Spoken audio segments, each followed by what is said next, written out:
Hello everyone, আসসালামু আলাইকুম। Welcome to Nasima's kitchen. আজকে আপনাদের সাথে শেয়ার করছি ফিরনির রেসিপি। এর জন্য প্রথমেই একটা প্যানে নিয়েছি 1.5 লিটার লিকুইড দুধ। এরপর এতে একে একে দিয়ে দিচ্ছি এলাচ, তেজপাতা এবং দারচিনি। এরপর একটা বলক চলে আসলে দিয়ে দিচ্ছি 1 কাপ চিনি গুঁড়া চাল। চালটা আমি আগে থেকেই ধুয়ে নিয়েছি।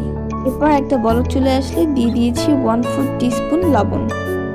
লবণটা দিয়ে মিশিয়ে নিয়েছি। এবার দিয়ে দিচ্ছি 1 কাপ পাউডার মিল্ক। এরপর সবকিছু একসঙ্গে মিশিয়ে নিচ্ছি। খুব দ্রুত মেশাতে হবে, না হলে এটা দলা পাকিয়ে যেতে পারে। এরপর 1 কাপ চিনি দিয়ে আবারও মিশিয়ে নিচ্ছি। মেশানোর জন্য আমি এখানে ইউজ করেছি একটা হ্যান্ড হুইস্ক এবং এরপর দিয়ে দিচ্ছি কাঠবাদাম কুচি এবং কিশমিশ। এরপর নেড়ে চেড়ে নামিয়ে নিয়েছি। এবার একটা প্যানে নিয়েছি 1/2 কাপ চিনি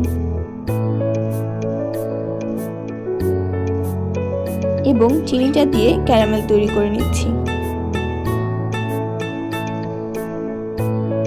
ক্যারামেল তৈরি করা হয়ে গেলে ফিরনিটা চুলায় বসিয়েছি এবং ক্যারামেলটা দিয়ে দিচ্ছি। এরপর নেড়ে চেড়ে মিশিয়ে নিচ্ছি। তৈরি হয়ে গেল মজাদার ফিরনি। এবার কয়েকটা কিশমিশ এবং বাদাম ঘিয়ে ভেজে ডেকোরেট করে নিয়েছি। আজকের ভিডিওটি এই পর্যন্তই। দেখা হচ্ছে নেক্সট ভিডিওতে। আল্লাহ হাফেজ।